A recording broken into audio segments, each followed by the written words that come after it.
Welcome to the BBC Podcast. Tapping in with TUNCHI again. Today we got JP on the line. Also, we're going to take it down to Dallas and check it out, see what's up with Purple Pill. Get on your job, nigga. Motivation. Haters better get on your job. Tell them. Haters get on your job, nigga. It's motivation. Suck a nigga, get on your job. If you... Let us know what is Purple Pill Podcast. Okay. Right now? Go? Yep. All right. Well, Purple Pill Podcast it started off as, I don't know, like any channel or like anything on YouTube or anything you create, it starts as one thing, it kind of develops and changes into something else, a whole new demon sometimes. Started off as like really like a 2v2 thing where I wanted to always have two guys on and two girls on and have them debate intersexual dynamics and like always make sure they were single people. My whole disagreement is kind of against being single. I think everybody should be in relationships because it's just better and healthier for everyone, better for the world, just a lot of things, nuclear family. So that was like my whole basis at the start.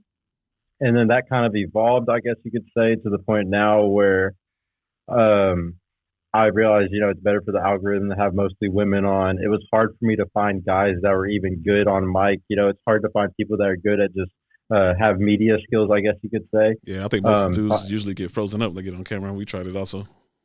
Yeah, it happened a lot. I had a few episodes where I had like only a few people watching live, like 3 or 4, and it was like, I got to cut these guys out. Mm-hmm. Like, I don't have enough guys. Like, I have a whole Discord community of men from that are the FNF Dallas guys from Fresh and Fit. Okay. And so, like, I debate them all day long, and that's how I kind of got the ideas to start the show and stuff, was from debating them so much. Yeah, I tried bringing them on. That just didn't work. So it's just like, let me just do just girls. I tried out some panels with just girls. They were way better, way more viewers. Everybody was liking it more. I was better at that point. It had been a few weeks, like 8 weeks or so, or 9 weeks, where like I was good at debating all the points myself now. So it's like I can go 1 versus 6 and like I can handle it now. And it's like before I couldn't have done that when I first started for sure. So like now that I can handle that, and like now it's kind of developed into I'm really just against like the MGTOW. Like I feel like MGTOW guys are just like the red pill, like the guys in the red pill sphere that are older. Like the black pill doomers are just the younger guys. They just feel like there's no hope. And then there's like the passport bros that are all dreaming to like go to other countries, but they're never gonna have the money to be able, or the career to be able to do something like that. Yeah, for sure. So I kind of laugh at like, and I'd say that's 90% of red pill space, honestly. And like I kind of laugh at all of that because they're all just coping. They're all watching YouTube so much because they're just coping to kind of like with the fact that they're stuck single for whatever reason it is, and like I'm trying to push guys. The way I see it is not a lot of people are relationship people. The people who want to be in relationships, I'll help you out if you want to try to get better at relationships. And most of the girls all just need help. They just have knowledge gaps. They have no idea about what certain men are learning or what's going on, or like, all these intersexual dynamics. I just started reading Dr. David Buss's book today. Okay. And, I'm going to really try to dial down on certain statistics that he talks about. And his book is really cool because it's very equal. Like it has a lot of statistics about men being really good and being really bad, and a lot of statistics about women being really good and women being bad. Like, and equal. He's just very equal. And unlike Rolo's book, which is just very like cherry picked data that makes women look horrible and men look really good. So it's just like, you don't think you feel like that a lot of like the FNF stuff is like pushing that way too, like with the dynamic of just everybody has to be a millionaire type of, or a midway 250K up like type of thing. Yeah, at least 6 figures. Yeah, and I totally like see like Rolo like has SNF as like that's his perfect baby that like shows off everything and does it. Yeah, and does exactly what he wants, like as far as an agenda goes. Like that's what he wants, and he likes that the most, you could say, I guess. But I don't think that that's exactly like it's one of those things how they push like you should have a 10% body, you should have 10% finances, like you should be top 10% in all these things. But you shouldn't shoot for a relationship, even though it might be a 10% chance of being successful, because we all know how women are today, and it's harder than ever to find a good one. Like, I understand it's probably about a 10% chance. So, but why wouldn't we push people to do that as well?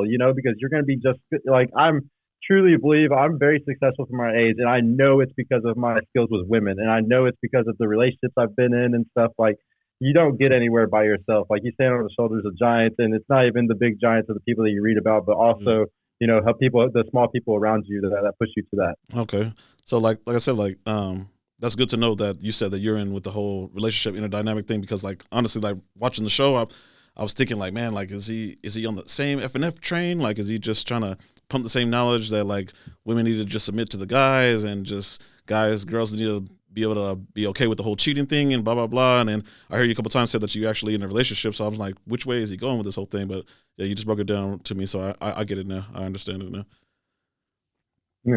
Yeah, I'm really not for cheating. I always tell people like I don't think that you should cheat. Like I'm for like taking the moral route or trying to be a man of integrity and stuff. Like I really do think those are things that we should all strive for. But I also understand that certain guys have so many people throwing themselves at them that it's like very hard. I understand that there's certain high value men out there that you can't say that to. And I can't. That's the problem with relationships and just everything today is understanding. And it's just like, you don't have to date those guys, Exactly. Like you can date, guys. There's a plumber that's 5'8" that you pass up all the time, and like I teach that, and that's what the show. That's why I didn't really end it, but like what I'm really doing with the show now is I teach these women. Like and I have 4 sisters. I have 2 moms. I have a daughter. I've had 5 serious relationships. Like I'm very in tune with women. Like I grew up in a hair salon. Like my mom owned a hair salon, so I was around women my whole life. Okay. And so I wanted even before I did this show, I've always been a regular at Hooters, at different restaurants. My whole friend group is women. I've always had nothing but a friend group of women and best friends that are girls. So like I've already had all these conversations I have with these girls. I've already had for the last decade, but it's just been like with a bunch of Hooters girls or a bunch of like girls that are just like my friends and stuff like that. And I'm just always like a contrarian to the trouble that they're going through in their relationships. I was like, why do you allow them to do that? Like my life has been a red pill case study. And like I didn't have to ever learn. I never had to read Rollo's book or anything to become red pill. Like I'm very red pill from just like experiencing women my entire life a lot. And so I really want to teach these women. Like I have a daughter that's 3 years old, and I want the world to be better for her. Like I want to know exactly how to teach her how to move better in the dating marketplace. And the way I'm going to learn that is by talking to women every two times a week, practicing talking to all these women, because like sometimes you learn so much like about tonal issues, about how respectful people are. Like it's really weird. Like every episode is different based off of how respectful the girls are. Like the last 2 episodes were amazing. Every girl was super respectful and nobody was talking over each other. Like there was a few jokes, but nothing was ever too much of a low blow or anything crazy. But then the episode before that, it was horrible. The girl kept talking over me, a huge contrarian, like disagreeing just with everything. And you can tell those are the type of girls that will never get in relationships. And I'm trying to prove that.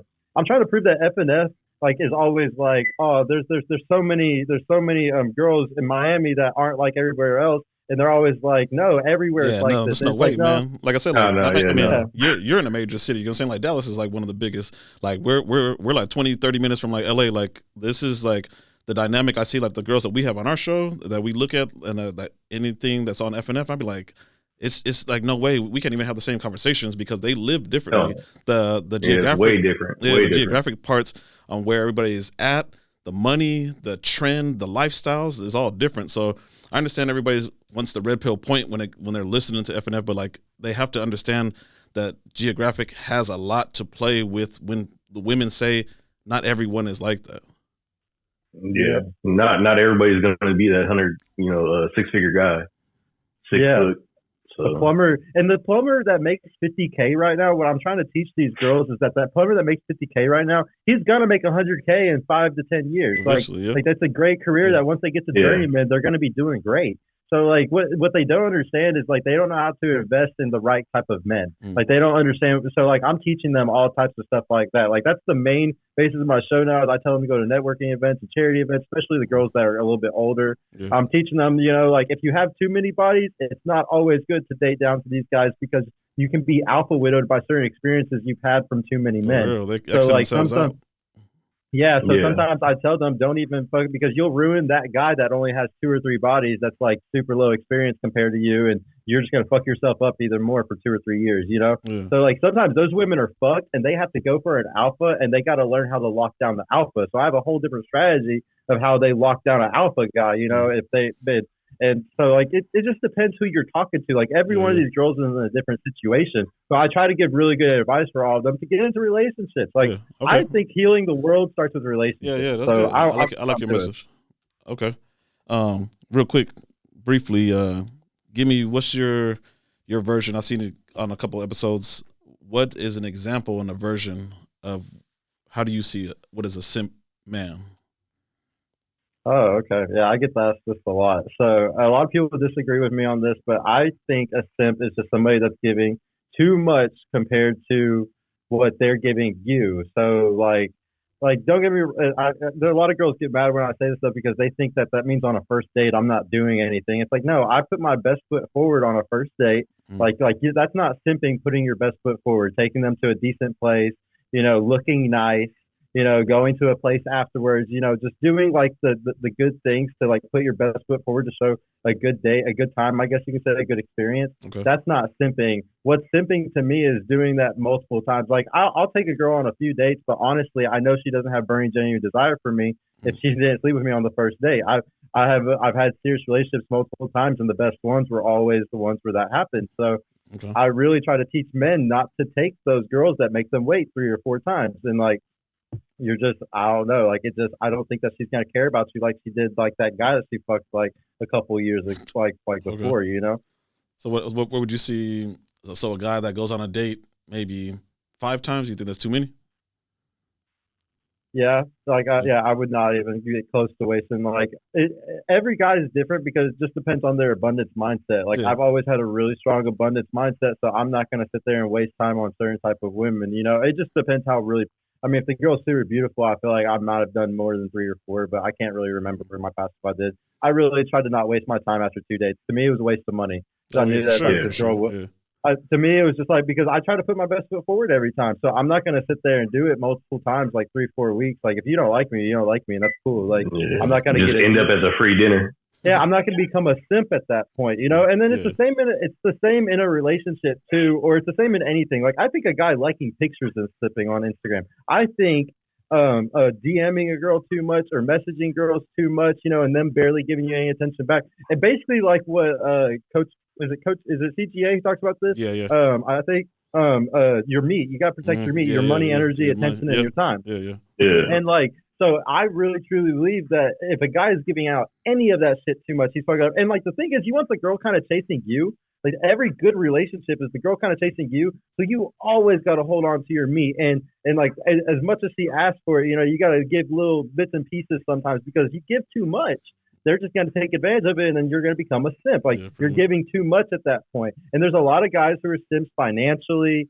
Or with their energy, like texting girls all the time, with the likes, like they like in every girl's picture in the fucking world, like thinking that that's gonna make them like them or something. Bro, like it's the goofiest thing ever. Like that girl is never gonna fuck you because you liked her picture. It's a very goofy thing. Like there's a lot of stuff that like people do today that's just like is normalized, but it's really just goofy. All right. Yeah. So tell me, what you think of a beta snitch? A beta snitch. A beta snitch. So I don't know. I don't so would really you say, have. Would you say like more of a guy? I guess he's not pillow talking, but he knows he's not in the picture, and he's the guy in the friend zone, and he's just trying to just like give more input to the woman that hey, this guy ain't for you, and try to steer it to me like I've been here the whole time. Like I'm the one that's seen you go through all the heartbreaks and everything like that. The guy that's just pretty much like throwing salt on the other guy's game. Would you call that a beta snitch? I hate. Yeah, to get out of the friend zone. Well, I like that name. I didn't know that's what it's called. But yeah, I hate those guys more than anything. Like they're literally the worst. Those are the guys that literally get such little pussy. That's what they have to do. And like man, there's certain people in this world that just really grind my gears, and that's one of them. Like them, the black pill doomers, like the guys that just hate women so much, like the MGTOWs are just like, I'm going my own way, but in reality they're not going their own way. It's just women don't want to touch them. Like it's just they're like, the passport bro saying women everywhere else are better. It's like, no, you just can't. You can't compete. You just can't get anything here. Yeah, you literally can't compete in the greatest country in the world. And like, as any of the debates about other countries really bothers me because I really love America. Like, I'm a big America guy. Like, I'm trying to get into politics and stuff. Like, I love this country and I want to make it better. Like, I don't believe in leaving. Like, we are the last.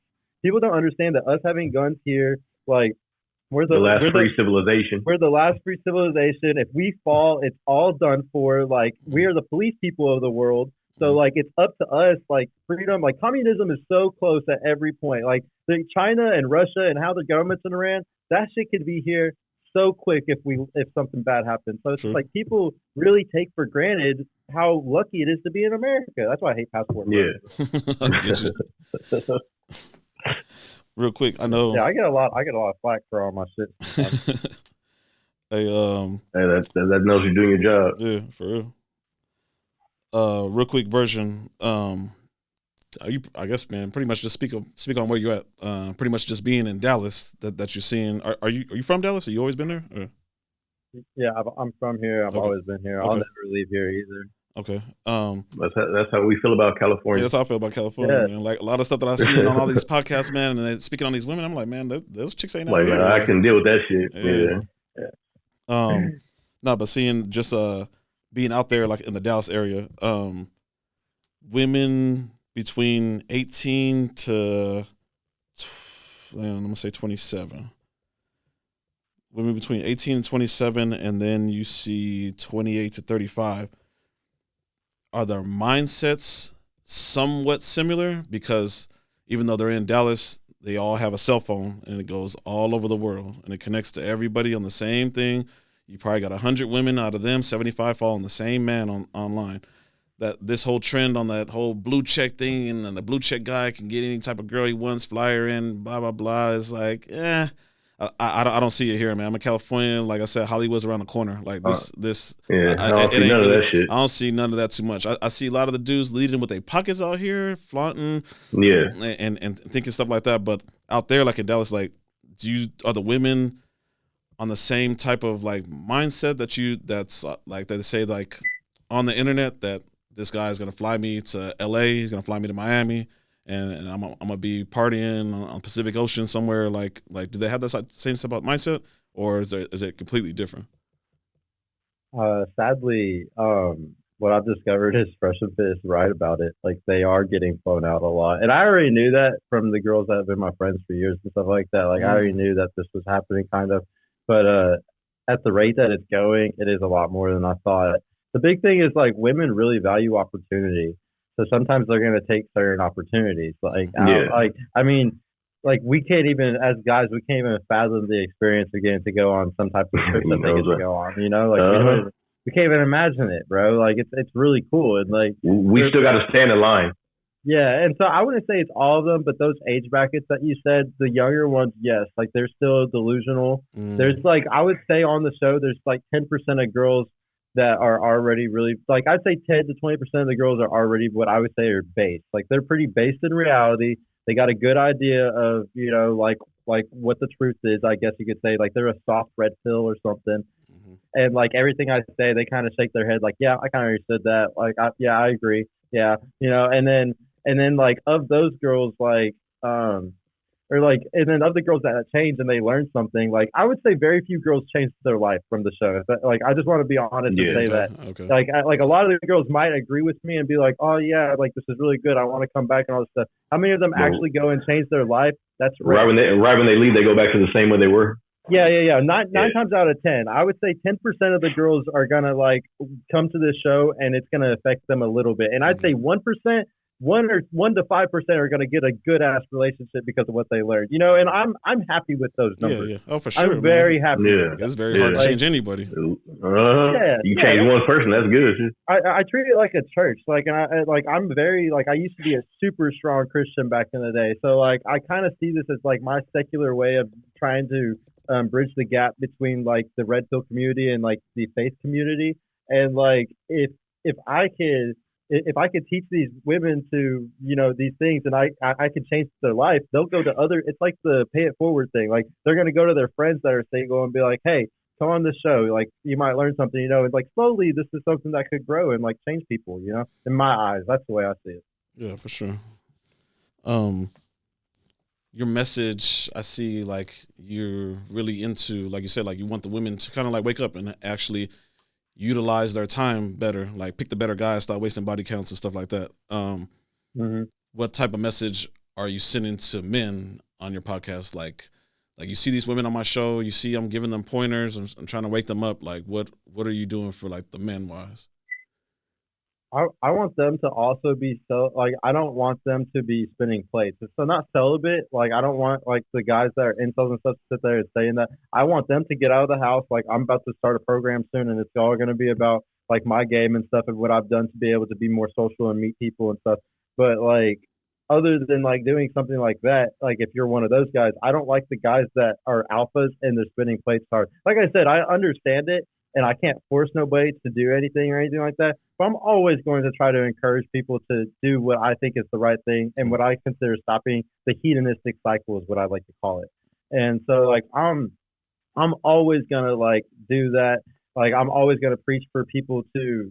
It's just hedonism, living in their pleasure. That's I go back to that word all the time because it's the easiest way to explain everything. Like, stop living in y'all's pleasure. Stop letting your dopamine receptor fucking get overused. Like, it's not healthy. So it's just whether that's with social media, it doesn't matter what it is. There's so like sometimes I bring up like the 7 deadly sins and stuff because I like people to realize, you know, these things are bad. Gluttony, you know, eating too much, just being lazy. There's a lot of things that people do today and they're just taking for granted. So it's just like I kind of try to bring up all of it. It's not even just the sex stuff. It can be all of it. Okay. Yeah. Being out there in Dallas, man, is there like a lot of opportunity for men to kind of self-improve? I guess, I mean, you don't have to be, you know, like you don't have to be an entrepreneur. Like you said, like you could be the best plumber, best chef, like whatever it is, bitch, like anything like in business, you can actually climb the ladder. Like it's like in the corporate world. Like do you feel like the internet is just preaching on too much, man? Like just do better, make more money, do this, do that, get in shape and everything. Like everybody's just like a retarded echo, that I like to say. Is that helping men at all, or you think there has to be like a different way on trying to get steps because every man is different? Like even though we know that that's the end goal, but is there a different way that everybody should like view it? Yes, 1,000%. And this is why I started the show in Dallas, to show women were different, you know, to show there's a different path in life. Like I'm going to start a program. Like whenever I start my program, what I'm preaching is 401ks, how to max out your 401k, your IRA, your HSA, okay. how to arrange it, like how to do everything financially. Because I had a father that was extremely successful, but he looked up to Warren Buffett. Like he just had a very good federal job and saved a lot of money. Like he was just that type of, like he bought into property like most people do, especially after the 2008 crisis. Everybody got rich if they were in the right position at that time, you know. And so like I really preach men to take that route. And like you need a relationship to start a lot of these type of goals. Like even if you wanted to start doing the house stuff, it's a lot easier to start doing that stuff with a fucking badass teammate. Your girl, you know, like having a bomb girl that's like working like with you in some way to make it to where y'all can get those houses and make that shit happen more. It's a whole nother person's credit, a whole nother person, you know, for everything. So like people really are like, it's funny because they like preach certain things. Like Myron talks a lot about, you know, like you should buy all these houses or do all this stuff. And 95% of the people watching probably can't do the stuff that he's trying to teach when it comes to that stuff. Still sitting on a 500 credit score. It drives me crazy too because like he knows this because he had just a regular government job before and he wasn't buying properties before. He started doing that after he started making this crazy money. Because anybody, even if you got a 6-figure job, you know how hard it is to even just get into that game. Exactly. Like unless you're privileged, and that's the problem today. There's tons of people that are privileged and tons of people that aren't. Like they have some type of family privilege. Like I got kicked out at 18, so like I've never been able to fall back on anything, and that's made me super like non-reliant on anything. And I can always figure out how people made their money or how they got somewhere, and it's almost always because of some type of privilege. And it really drives me crazy because those are the people finessing everybody else. They're the biggest finessers. They're the making it seem like they did all the hard work. Yeah, so they look like they have a business that's this big business, and it's not. Like their parents just helped them do that, you know. Like, and then next thing you know, they're finessing people even though their product sucks. You know, like I really hate privilege more than anything in this world. Like it drives me crazy. I can go all day about privilege. For real. All right. And what would you say? I know you said all of your show all the time, but you said it's always different women and everything. Let's just say 60% of the women that come to your show that actually are similar, have the same similar mindsets. What are those, I guess you would say, self-blockers that, like, you know what I'm saying, like their traits and their standards are blocking them from the right guy? Like what are those same type of traits that you see in the women that are just like, you can just tell you've been talking for 20 minutes, you'll be like, man, this girl ain't gonna get it, like it's just waste my breath. It's just mental. I mean, it's just like it's a mental block. Like I guess you could say like you gotta understand like people who are just Do you think it's mental block or entitlement? I try to see it from these girls' perspective as like their environment's their destiny. So like whatever happened in their environment, you know, that's made them who they are. So if they like are heavily like combative and just won't agree with anything, that's what they saw a lot in their life. Like they saw either their mom or their dad arguing a lot. Like that's just something that is really ingrained in them. So they're not going to get my point because that little bickering back and forth thing, that's what they're used to. That's like what their body gets riled up about, and that's what they like. And there's some girls though that they sit there and they look me in the eyes when I'm saying something and like truly fucking soak it in, and they're just like, yeah, I get that. Like that's like he's right, you know. So it's just like, and just it's just all about how you're raised, man. Like some people are raised really well and like they're smart people. Like I'm finding on this show that there's a lot of girls that are single that shouldn't be single. Like, and it's just like you're either hiding something or you're too entitled, like y'all are saying. You know, like they're like they think that they deserve this fucking 6-figure fucking that's what I'm saying. You know, like tall guy. Like how like I said, would you feel that? I'll go ahead. Well, I'll say like on our show, I feel there's like I said, like a ton of women that's been here. I think more than half have that. Like I'm never going to lower my standard. I have to get this guy right here. Like you said, they're overlooking the regular like blue collar guy that's out here hard working and everything. Like he can't give you that lifestyle by himself. But if you guys, like you said, if you had like a good team and you set everything up, you guys can reach that together. But like you said, I guess it kind of goes back to the entitlement that I need that given to me. Is that they're blocking their own, they're standing in their own way from a good guy. Pretty much, yeah. I have a super perfect example for this. So yesterday on the show, we asked the girls like some question that was like that, and it was about, you know, getting a average guy, but he would be traditional still, but very average in every other category, like 40K a year and everything else. But they had to choose, like they had to choose that, and then we asked them, what age would you give up at that? Like what age would you settle for that? I guess, and almost all the girls in the panel said 40. When they get to 40, they're gonna settle for the average guy, basically. And I think that's the problem, is they all have in their head, it's fine, I'm gonna party until I'm 40. Like some of them want to be a city girl until they're 40, and they're gonna have their fun, and then they're still gonna be able to find an average guy, and that's honestly the truth. I didn't think about that. They're gonna be able to. They're gonna be able to. They could have a fucking 200 body count, and they're gonna be able to lie about it and say it's 20, and they're gonna be 40 years old and still be able to get a guy, and like. It's you like how could you tell? And one of the girls said 30, and it was the girl already in a relationship, and she was the one that I gave a 9 at the end of the show as a relationship girl, because she was already in a relationship and she was very feminine woman that was very traditional and shit. Like she was a stay-at-home girlfriend basically already, and it's like like and she was the only one to say what I was like 30 and that's it, and she's 27. She said, she was like, guys, we're aging too fast. That's what she said to all the other girls, and she was being honest, you know. The other girls they're delusional. If you think 40, you're delusional, you know. You're gonna be settling way sooner for the average guy than you think, girl. I mean, I think social media kind of destroyed the whole relationship game.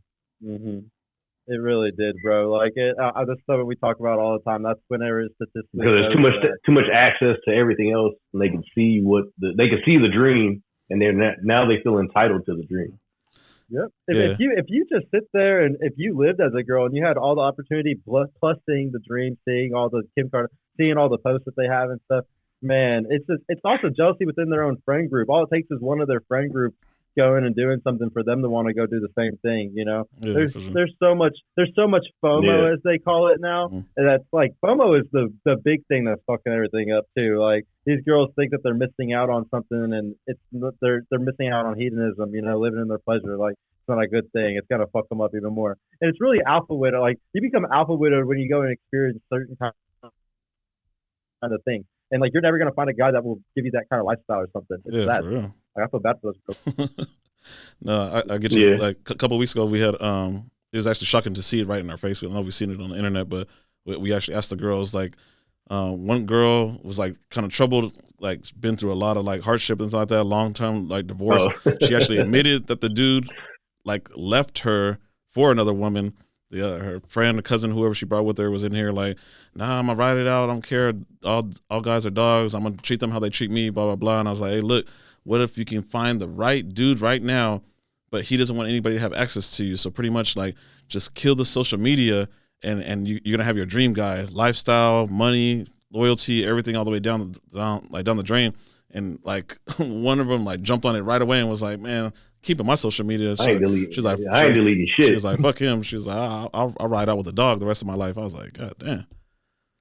But the bottom line, her cousin turned around and was like, girl, I'm tired. Like, yeah, she actually admitted. She said, man, I'm tired. She's like, I'll give up my social media. And she's actually an influencer. She actually makes money off the internet. And she said she would give it up. Yeah, she said she'd give it up. Yeah, see, most of the girls on our panel yesterday said the same thing, that they would give it up.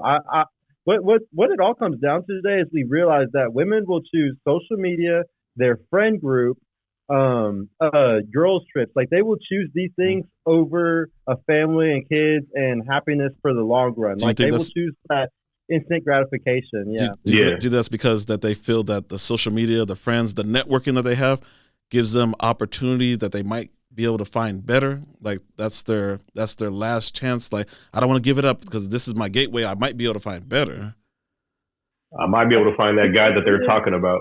It is hypergamy, but it's also the path of least resistance. Like everything, a lot of the big issues today is the path of least resistance. Like it's they have a goal, and it's how can I get to this the quickest. Like they it's hard to find a guy, you know, that can supply the trips and be like it's the whole beta bucks alpha fucks thing. Like they can find a guy, or they have to get different things of value from different men and stuff, because it's hard to have one different guy compartments. with all of it. I agree. I think women have different compartments for dudes and stuff like that.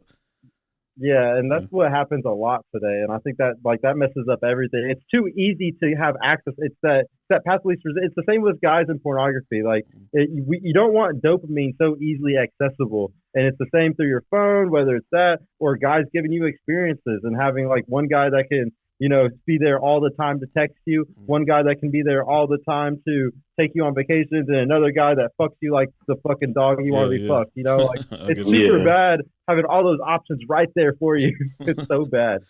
Okay. In their head at that point, what's the point of being in a relationship? Yeah, why? All right, man. So lastly, what we'll do is give us a brief version of where do you want and where are you going to push?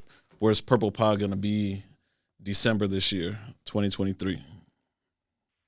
December, man. I want to hit 1 million subs, bro. I think it's a crazy goal, and like, no way, for real.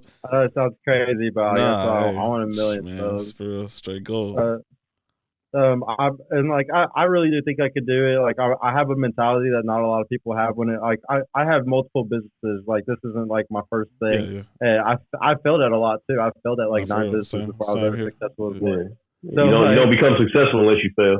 Yeah, so like I'm really hoping that I got some big shit coming up this month. Big shit, like some really big names coming on. So like like by the end of this month, after all those people come through, I think that I could spike up super crazy, hopefully. And like I have a goal with what I'm doing with this channel. Like I'm trying to bring people back together. I'm trying to show that the Red Pill community is actually very close to the faith community, and we kind of need to team up to be able to, you know, beat certain laws, like to change the laws, to get enough guys on committees and into chairmanships and you know, being members on boards and stuff. We got to start pushing for this shit, and the laws change, especially in the states where it's hard for a man to really get any type of leverage in marriage. Like we got to do things. We got to do action. Like all these men are all talk, but they ain't doing shit. So like my big thing is just that like I'm gonna push that shit so hard this year, and I'm hoping a wave is gonna come. Like the way I saw it was the pendulum was swung really hard one bad way, and I think I'm gonna be a part of the wave that pushes it hard the other way, and that's why I'm gonna push really hard this year. I'm gonna put all my money into it. As much as the L I'm already taking, I'm just gonna take even more L's until it works. You know. That's what's up, man. All right, man. Appreciate you doing the show. For sure, man. Definitely, man. Like as soon as you hit 100K, man, I gotta have you back on the show. We gotta wrap this up again. Yeah, bro. I'll sure, be there in a few months, hopefully. Oh shit! All right. Watch out. That's what's up, man. We'll reach back out to you soon, man. Keep pushing that content. Yeah, for sure. Yeah, bro. man. Thank you for this, man. Yeah, have a good day. All right, you too, man. All right, later. Take care.